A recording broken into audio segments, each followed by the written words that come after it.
Hello guys, welcome back to the Quick Start AngularJS course. So, how AngularJS applications bootstrap? There are two different ways of bootstrapping. One using ng app directive, which automatically triggers the bootstrapping process.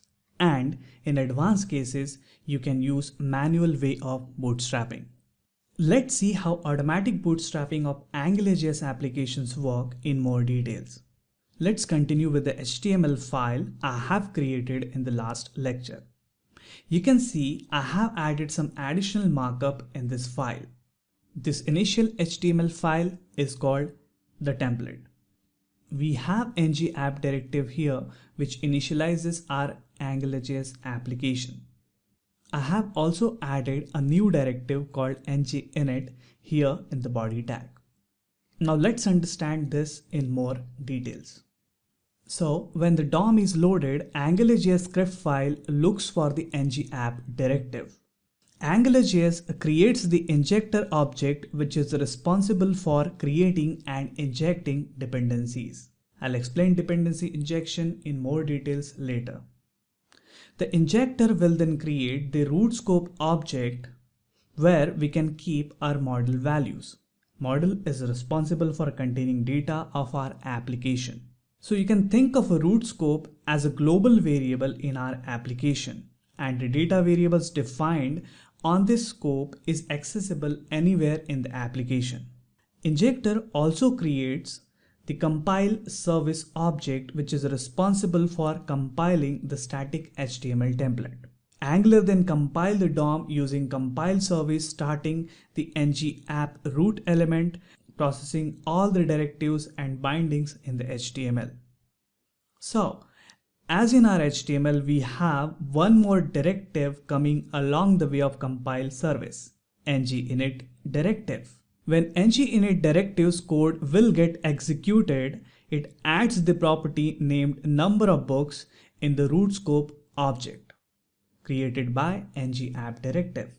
ng-init directive is responsible for creating values in the current scope.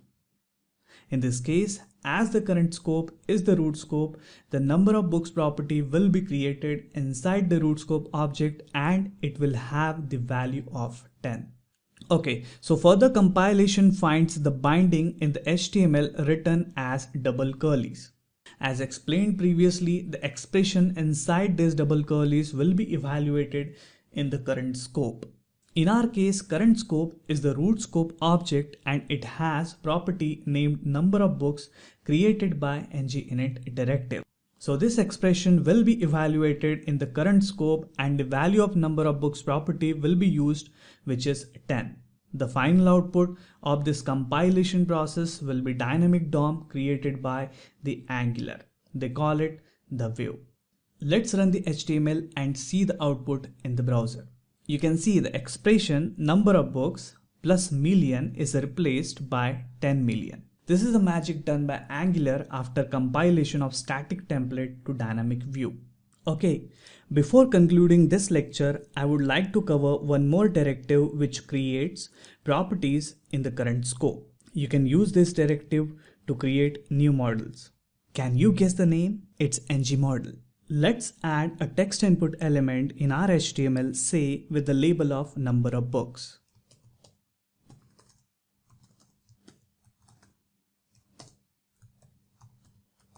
Also, let's give it a property with the name of ng-model equals to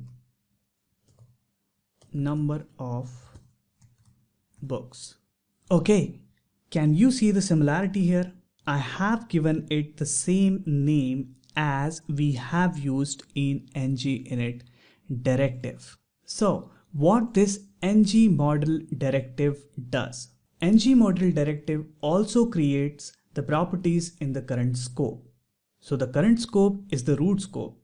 So it will create the property with the name of number of books on the root scope if it doesn't exist. Now we already have the property with the name of number of books in the root scope. So it will use the same property. Let's go and refresh the application in the browser. Here it is. Our text input has the value of 10. Can you guess from where it's coming? Right, it's coming from the root scope and ng-init directive has initialized it with a value of 10. We can see the same value here in the sentence.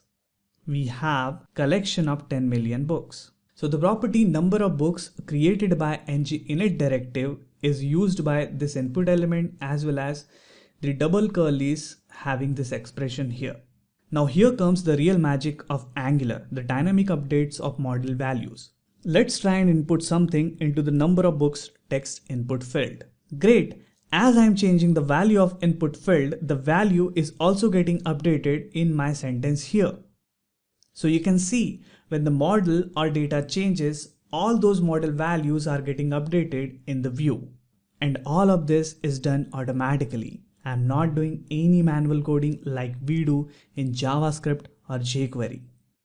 Okay guys, in this lecture we have covered some of the cool directives along with AngularJS bootstrapping process. Thanks for watching. I'll see you in the next video.